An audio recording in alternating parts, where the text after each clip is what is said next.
It's really bad if you see me in your town.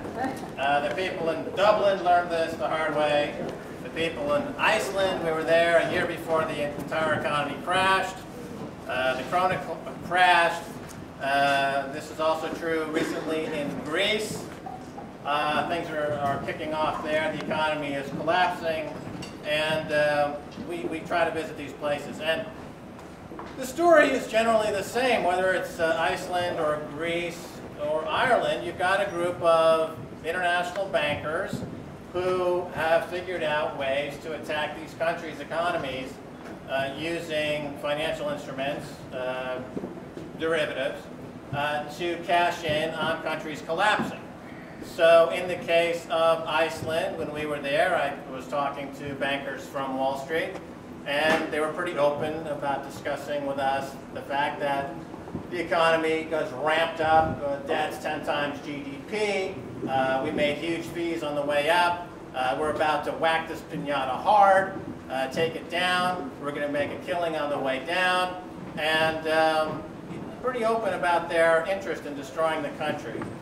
We know in Athens, a year before really the economy collapsed, you had John Paulson, the hedge fund manager, meeting with Lloyd Blankfein, CEO of Goldman Sachs in Athens, talking about the collapse to come in Athens, how to make money from the collapse, what it would take to collapse the economy.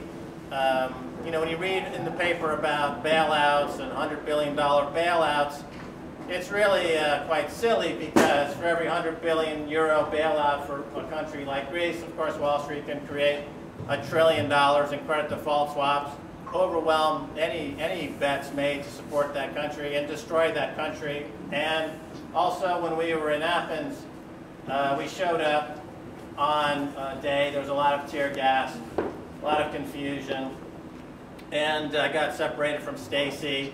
So I'm immediately completely lost, and I ended up going to the wrong hotel, and I'm sitting in the lobby, and there's riots outside, riot dogs, there's tear gas in the air, and into the lobby walks Steve Forbes of Forbes magazine, and I'm like, "Hey, Steve," and he's like, "You got it."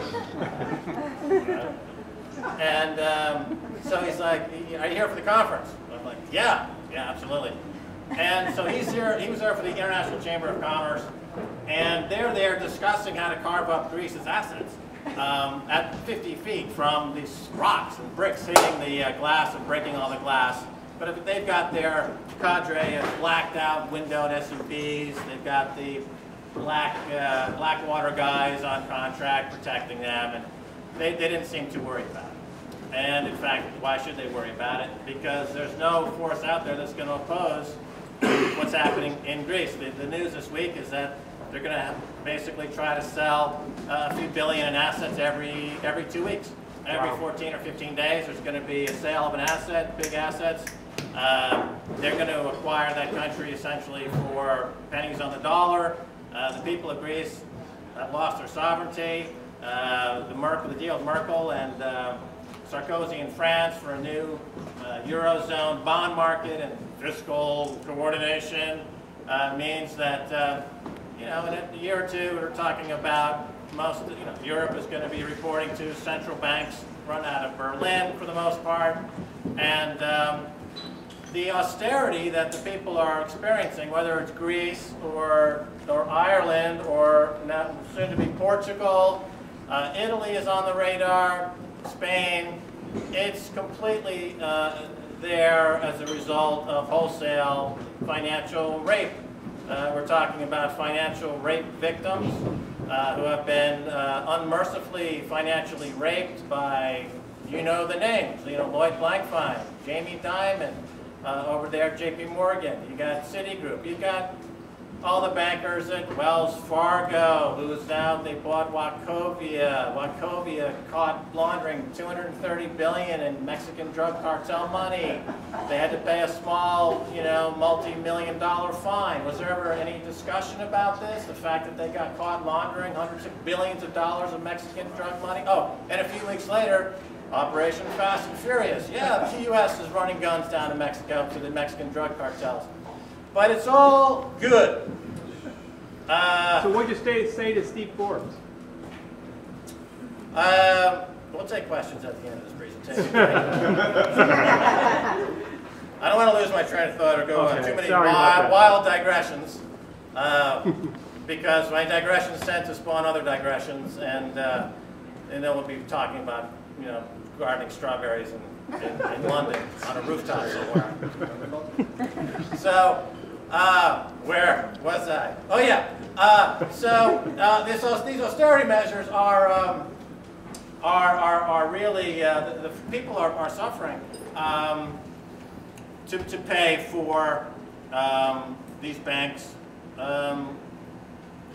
financial rape. Now in America, people say, there's no big problem here. We're not going to have austerity measures here. But I'm sure, how many people here have parents? Nobody. How many people have a mother and a father? They're undoubtedly living on a pension account or a fixed income. And what's happened in the last 2 or 3 years? Rates have gone from 4 or 5% down to near 0.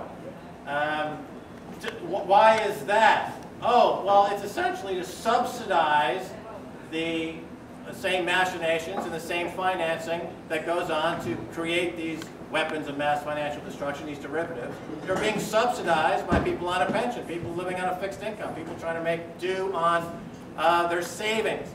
And that's an austerity measure. That's financial oppression. That's financial repression. These people are cutting into their savings. They're starving in some cases. This is completely an austerity measure. And this is what we've, this is really the first shot across the bow of what I believe we'll see more of in this country, which is a continuation of this need to, at any cost to society, keep interest rates at that near 0% level, because the war, as I see it, ladies and gentlemen, is between savers versus speculators. I do not believe in the right, left, Republican, Democrat. I don't really buy that kind of tension in the political sphere. I don't see the existential threat that Washington sees, which prompts them to put cameras on every street corner and TSA in my underwear. I don't see that existential threat. I don't see any threat other than this primary threat and war between savers versus speculators.